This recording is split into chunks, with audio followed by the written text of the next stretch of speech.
At the family dinner, my parents said, "Consider yourself a stranger," and kicked me out. I stood there frozen, staring at the locked door, the key useless in my hand. 28 years of being their daughter, gone in one sentence. But 1 week later, I received an urgent email from their lawyer. "We have a problem. Call immediately." What I discovered next would destroy their perfect facade forever. And for the first time in my life, I held all the power. The invitation came on a Tuesday. Mom's voice through the phone was honey sweet, the kind she used when she wanted something. "Rebecca, honey, why don't you come for dinner this weekend? It's been too long." 6 months, actually. 6 months since our last fight about me not visiting enough, not calling enough, not being the perfect daughter they'd molded me to be for 32 years. I should have known something was off when I pulled into the driveway of their pristine colonial home in Westchester. The same house where I'd grown up believing I was the luckiest girl in the world. White picket fence, manicured lawn, flower beds that looked like they belonged in a magazine. Everything perfect, everything controlled, everything exactly as my parents demanded it to be. The dining room glowed with warm candlelight when I walked in. Mom had set the good china, the Waterford crystal glasses catching the light, sterling silver gleaming against the mahogany table. She'd even made my favorite meal, herb-crusted salmon with roasted vegetables and her famous dinner rolls. For a moment, I felt that familiar tug of nostalgia, the little girl in me still desperate for their approval. "There's our successful career woman," Dad said, standing to give me a stiff hug. His smile didn't reach his eyes, and his embrace felt more like a business handshake. Mom air-kissed both my cheeks, careful not to mess up her perfectly applied lipstick. We sat down to eat, making small talk about my marketing job in Manhattan, my tiny apartment, the weather.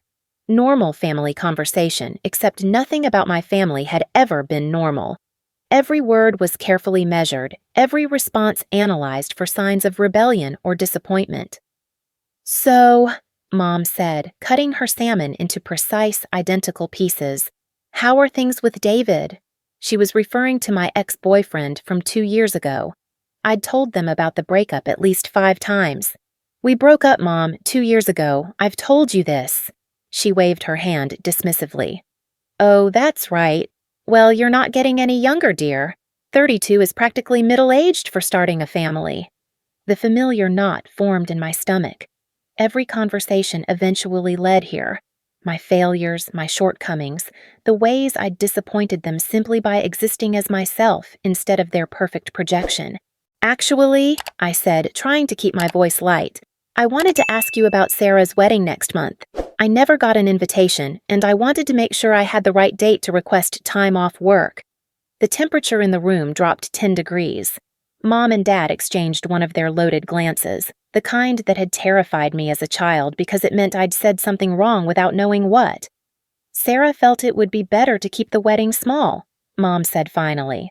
"Just immediate family." "I am immediate family. I'm her sister."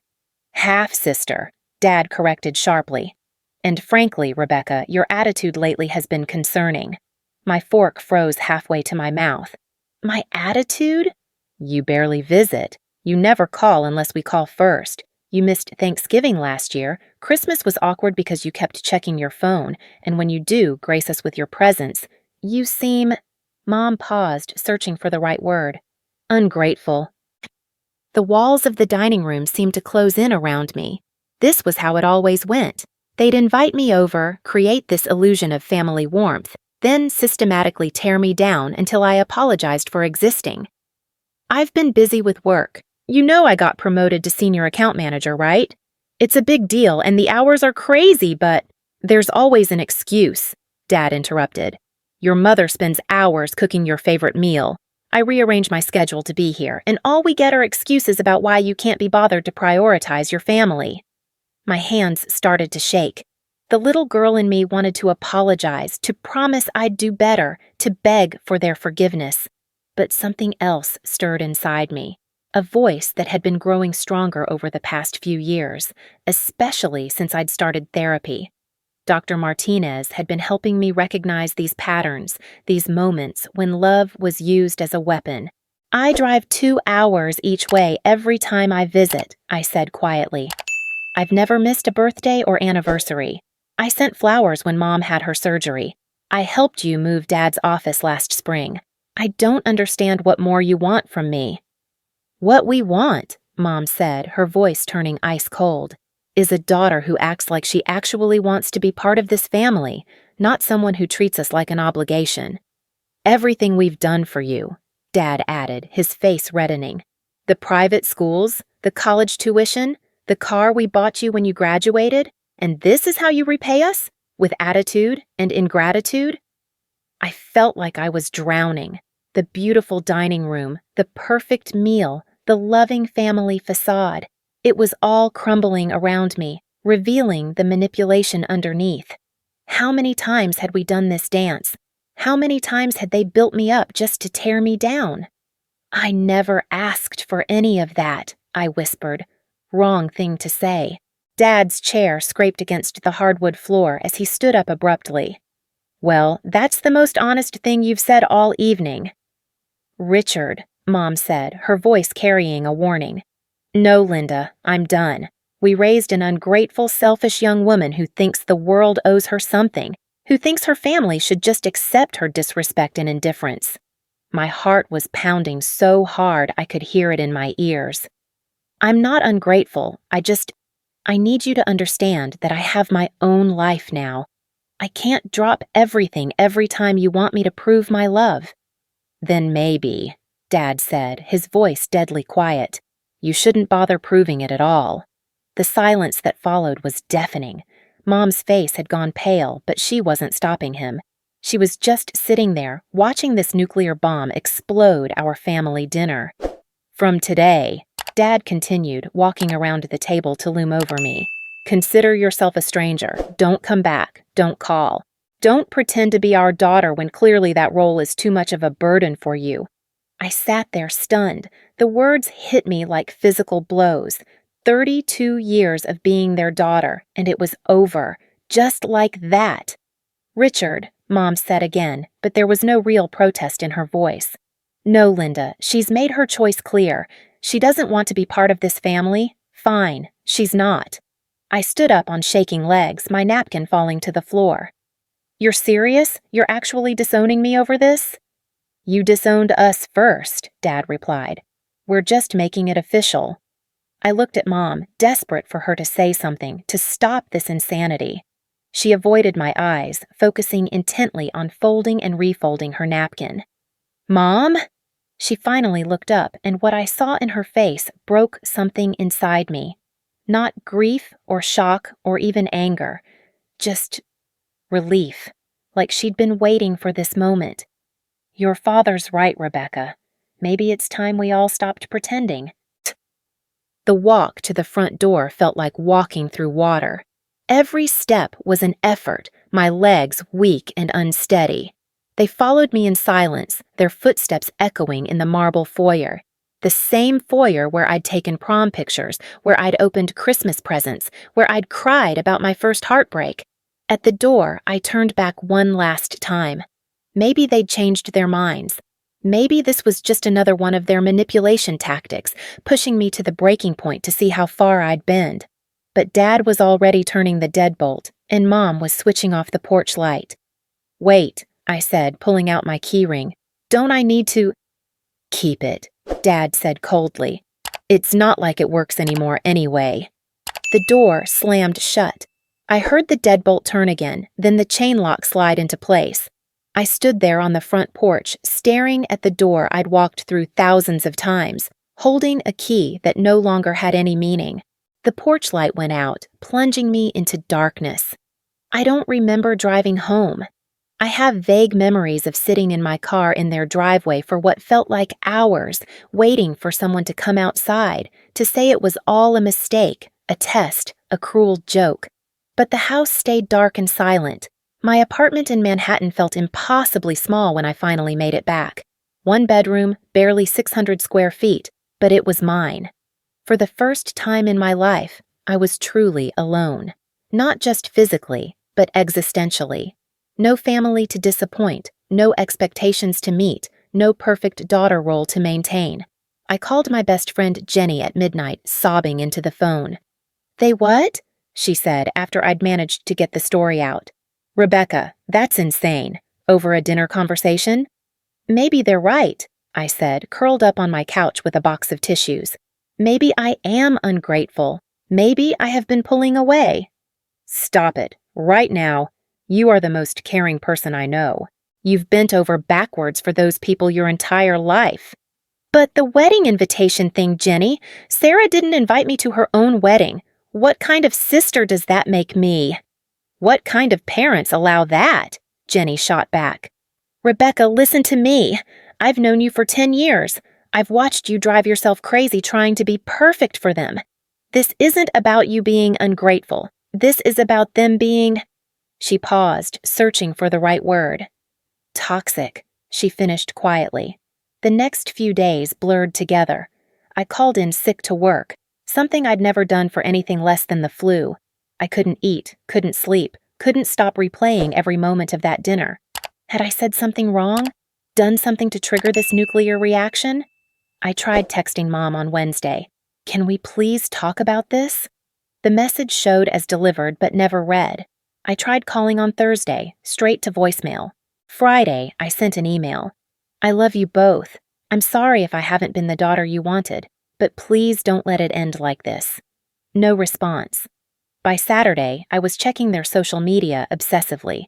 Mom had posted pictures from Sarah's engagement party, an engagement party I hadn't known was happening. In every photo, the family looked happy, complete, perfect, like I'd never existed at all. That's when I noticed it. I wasn't just absent from the recent photos. I was absent from all of them, going back months, maybe even years. How had I not noticed?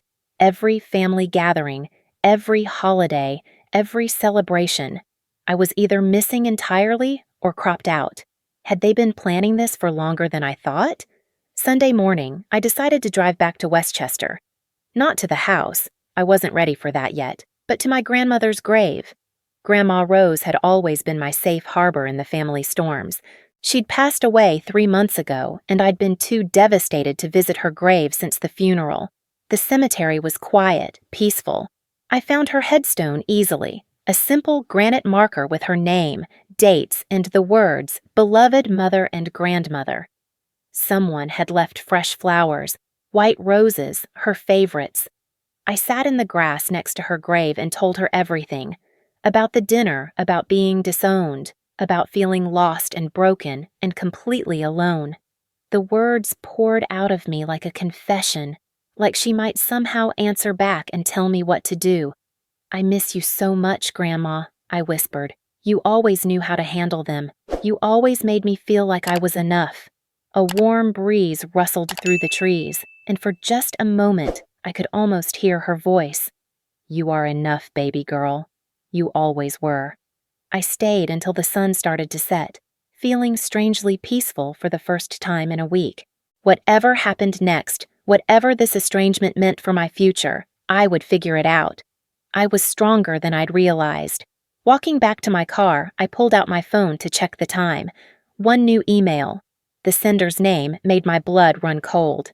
Peterson, Williams & Associates, the law firm that had handled Grandma Rose's estate. The subject line read, "Urgent, Rebecca Mitchell, call immediately." My hands shook as I opened the email. "Ms. Mitchell, we have attempted to reach you through your parents' contact information, but they informed us you are estranged and they have no current information for you. We have a serious legal matter regarding your grandmother Rose Peterson's estate that requires your immediate attention. There have been some complications that need to be resolved urgently. Please call our office first thing Monday morning. This matter cannot wait. Harold Peterson, Esca." I read the email 3 times, my mind racing. Complications with Grandma's estate? What kind of complications? And why were they contacting me instead of my parents, who had been handling everything? Standing there in the cemetery parking lot, still within sight of my grandmother's grave, I felt the first stirring of something I hadn't experienced in days. Not hope exactly, but curiosity. And underneath that, something darker. My parents had told the lawyers we were estranged. but the dinner that ended our relationship had only happened a week ago. How long had they been planning this? I called the law office at exactly 9 a.m. Monday morning, my coffee growing cold as I waited on hold. The weekend had been torture. Endless speculation about what complications could possibly exist with Grandma Rose's estate. She'd been organized her entire life, meticulous about her finances and legal affairs. What could have gone wrong? Ms. Mitchell?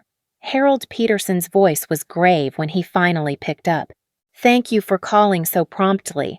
I'm afraid we have a very serious situation that requires your immediate attention. What kind of situation? Is there a problem with the will? Ms. Mitchell, are you somewhere private where we can speak freely? My stomach dropped. Yes, I'm at home. Mr. Peterson, you're scaring me. I'm going to ask you a direct question, and I need you to answer honestly. When did you last speak with your grandmother before she passed? The day before she died. I was at the hospital with her. Why? A long pause. And when did your parents inform you of the contents of her will? They didn't. I assumed everything went to my father since he was her only child. Mr. Peterson, what's going on? Ms. Mitchell, your grandmother left her entire estate to you. Everything. The house, the investments, the life insurance, her savings accounts. We're talking about approximately $2.8 million. The phone slipped from my hand. I caught it just before it hit the floor, my heart hammering against my ribs. That's impossible. She would have told me. My parents would have told me. Your grandmother was very specific in her instructions. She wanted you to be surprised, to discover this after her passing through proper legal channels. But here's the problem, Ms. Mitchell. Your parents have been telling us for 3 months that you're unreachable. They claimed you'd moved abroad for work and hadn't left contact information. 3 months? But Grandma only died 3 months ago, and I was at the funeral. I gave the eulogy. You gave the eulogy? Yes, I was there the whole time. I helped plan the service. Mr. Peterson, are you telling me my parents have been lying to you? Another pause, longer this time. Ms. Mitchell, I think you need to come to my office immediately, and I strongly suggest you bring your own legal representation. The train ride to White Plains felt surreal. I kept checking my phone, reading Harold Peterson's email over and over, as if the words might rearrange themselves into something that made sense. My grandmother had left me everything, and my parents had been lying to her lawyers for 3 months, pretending I was unreachable. The law office was exactly what you'd expect. Mahogany paneling, leather chairs, walls lined with legal books that probably hadn't been opened in decades. Harold Peterson was older than I'd imagined, probably in his 70s, with kind eyes behind wire-rimmed glasses. Ms. Mitchell, before we begin, I want you to know that your grandmother spoke about you constantly. She was incredibly proud of you and very concerned about your relationship with your parents. He opened a thick file folder and pulled out a sealed envelope with my name written in Grandma's familiar handwriting. She asked me to give you this after we'd discussed the legal matters. My hands trembled as I took the envelope, but I didn't open it yet. I needed to understand the situation first. Tell me about the estate, I said. Harold spread several documents across his desk. The house in Scarsdale is worth approximately $1.2 million. Your grandmother had investment accounts totaling $890,000, a life insurance policy for $500,000, and various savings accounts with another $180,000. She also owned some valuable jewelry and artwork. I stared at the numbers, unable to process them. But why me? Why not my father? She was very clear about her reasoning. She felt that your father and stepmother had become too focused on material wealth and social status. She worried they would use the inheritance in ways that wouldn't honor her memory. Stepmother? The word hit me like a slap. Linda isn't my stepmother. She's my mother. Harold's expression grew uncomfortable. Ms. Mitchell, according to your grandmother, Linda is your father's second wife. Your biological mother passed away when you were very young. The room started spinning. That's not possible. Linda has been my mother my entire life. I have baby pictures with her. I think, Harold said gently, you should read your grandmother's letter. With shaking fingers, I tore open the envelope. The letter was 4 pages long, written in Grandma's careful cursive. "My dearest Rebecca," it began. "If you're reading this, then I'm gone, and Harold has told you about my decision to leave everything to you. I hope you understand that this choice comes from a place of deep love and even deeper concern." I had to stop reading. My vision was blurring with tears. "Your father met Linda when you were 18 months old," the letter continued. "Your biological mother, my daughter-in-law Sarah, died in a car accident when you were barely a year old. Linda was wonderful with you at first, and I thought she would be the mother you needed. But over the years, I watched her and your father turn you into their project, their perfect daughter, rather than allowing you to be yourself." My hands were shaking so violently I could barely hold the paper. "They have controlled every aspect of your life, Rebecca. The schools you attended, the activities you participated in, even the friends you were allowed to have. When you started pulling away in your 20s, asserting your independence, they couldn't handle it. Linda especially saw your autonomy as a personal attack on her mothering." I looked up at Harold, who was watching me with evident concern. "Did you know about this? About my real mother?" "Your grandmother told me several months before she passed. She was very worried about you, said your parents had been restricting your visits with her." "Restricting my visits?" "She said they would tell you she was too tired for company, or that she was having medical procedures and couldn't see anyone. She suspected they were trying to limit her influence on you." I remembered all the times I'd called to visit Grandma and been told it wasn't a good time, all the holidays when she seemed tired or distant. I'd assumed it was her age, her declining health. "There's more," Harold said quietly. "I need to tell you about the financial irregularities we've discovered." He pulled out another set of documents, bank statements, transfer records, canceled checks. "Your grandmother had given your father power of attorney to help manage her finances as her health declined. Over the past 2 years, he's transferred approximately $340,000 from her accounts to his own. That's theft. It's elder financial abuse, yes, and I suspect it's why they've been telling us you're unreachable. They know you're the primary beneficiary, and they've been hoping to delay the reading of the will until they could figure out how to contest it." I felt sick. Everything I'd believed about my family, about my life, was crumbling around me. The perfect parents who'd raised me, loved me, sacrificed for me, none of it was real. What happens now? Now you decide what you want to do. We can pursue criminal charges for the elder abuse, we can demand full restitution of the stolen funds, and we can execute your grandmother's will exactly as she intended. I picked up the letter again, forcing myself to read the rest. "I know this is overwhelming, sweetheart," Grandma had written. "I know it changes everything you thought you knew about your family, but I need you to understand something crucial. You are not responsible for their happiness. You are not required to set yourself on fire to keep them warm. Use this inheritance to build the life you want, not the life they've designed for you." The letter ended with an address in Vermont and a key taped to the bottom of the page. "I've kept your biological mother's things in a storage unit for 31 years, the final paragraph read. Pictures, letters, her jewelry, even some of her clothes. I thought someday you might want to know who she really was. The address and key are enclosed. I love you, my darling girl. Be free." I sat in Harold's office for another hour, signing papers, discussing legal strategies, trying to absorb the magnitude of what I'd learned. By the time I left, I had a copy of my grandmother's will, documentation of my father's financial crimes, and the contact information for a criminal attorney who specialized in elder abuse cases. But more than that, I had clarity. For the first time in my life, everything made sense. The constant criticism, the impossible standards, the way they'd isolated me from relationships that made me feel good about myself. The dinner that ended with my disownment hadn't been an explosion of anger. It had been calculated. They'd known about Grandma's will. They'd been planning this. My phone had been buzzing all day with missed calls from unknown numbers.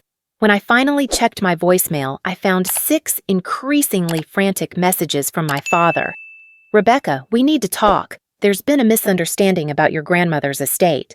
"Rebecca, this is ridiculous. Call me back immediately."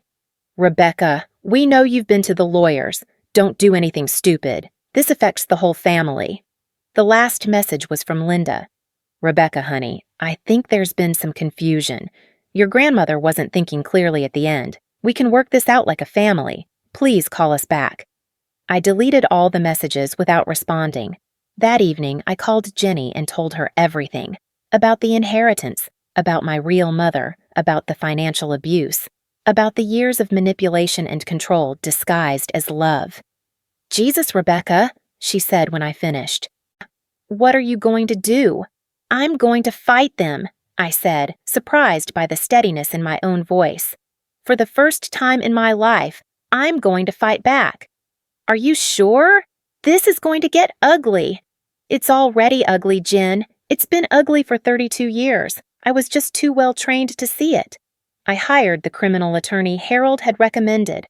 Elizabeth Warren, no relation to the senator, she was quick to clarify with a smile, was exactly what I needed. Sharp, experienced, and absolutely ruthless when it came to protecting her clients. Your case is stronger than you realize, she told me during our first meeting.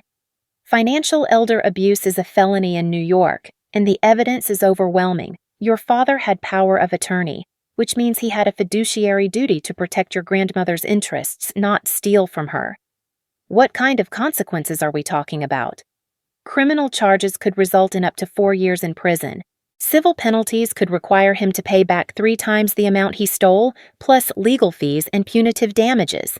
And of course, there's the public humiliation factor. The public humiliation factor. I thought about my parents' perfect reputation in their suburban community, their social circles, their church. They'd built their entire identity around being the ideal family with the successful daughter. What would happen when everyone discovered the truth? For 32 years, I'd been terrified of disappointing them. Now, for the first time, I wanted them to feel that fear. Let's do it, I said. All of it. Elizabeth smiled, and it wasn't entirely pleasant. I was hoping you'd say that. The papers were served on a Thursday. Elizabeth had recommended we coordinate with the district attorney's office to serve both the civil lawsuit and the criminal charges simultaneously for maximum impact. I wasn't there to see their faces when the police showed up at their door, but I didn't need to be. Within an hour, my phone was exploding with calls, texts, and voicemails. You vindictive little bitch! Dad's voice was shaking with rage on the first voicemail. After everything we've done for you, this is how you repay us? Rebecca, please. Linda's message was sobbing, hysterical. We can work this out. We're family. Family doesn't destroy each other like this. But the message that broke my heart came from my half-sister, Sarah. I don't understand what's happening. Mom and Dad are saying you're trying to steal Grandma's money and that you're lying about Mom not being your real mother. I don't know who to believe anymore. That evening, I did something I'd never done before. I posted on social media. Not about the legal case. Elizabeth had advised against that. But I posted the storage unit address Grandma had left me, along with a simple message. Sometimes you don't know your own story until someone you love gives you permission to discover it. Then I shared 2 photos. One of me as a baby with a woman who looked nothing like Linda, and one of that same woman holding me in a hospital bed, both of us surrounded by get-well flowers. The photos had been in the first box I'd opened at the storage unit. There were hundreds more. My biological mother, Sarah, at her wedding to my father, Sarah pregnant with me, Sarah teaching me to walk, Sarah reading me bedtime stories. A whole relationship I'd never known existed, documented in careful detail by a grandmother who'd known someday I'd need proof of who I really was. The comments started immediately. Friends who'd known our family for years, expressing shock and confusion. Neighbors from my childhood, sharing their own memories of seeing Linda struggle with me as a difficult toddler. College friends who'd always wondered why I seemed so different from my parents. But the comment that stopped me cold came from someone I didn't recognize. Rebecca, I was your mother's best friend. I've been looking for you for years. Please message me. Her name was Carol Martinez, and when we spoke on the phone that night, she filled in 31 years of missing pieces. Your mother was the kindest person I ever knew, Carol told me.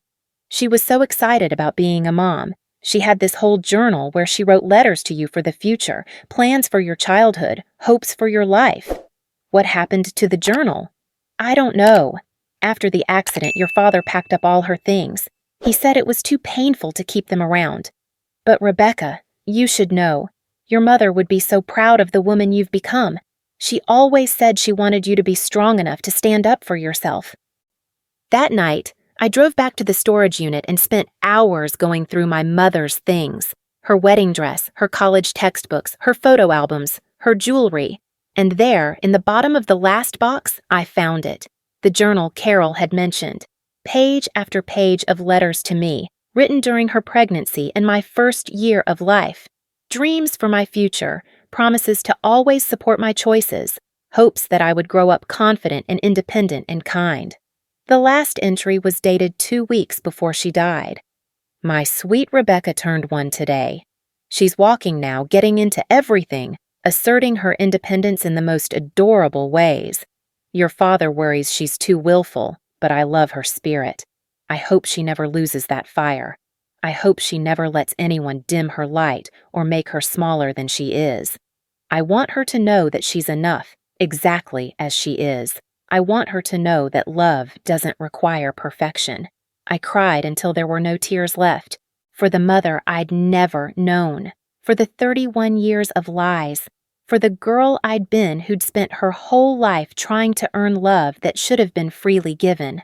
But underneath the grief was something else, something I'd never felt before in my relationship with my family. Power. For the first time in my life, I held all the cards. I had the truth.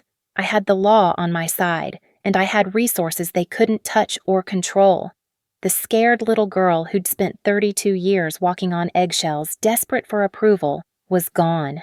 In her place was a woman with her mother's spirit and her grandmother's strength, and I was just getting started.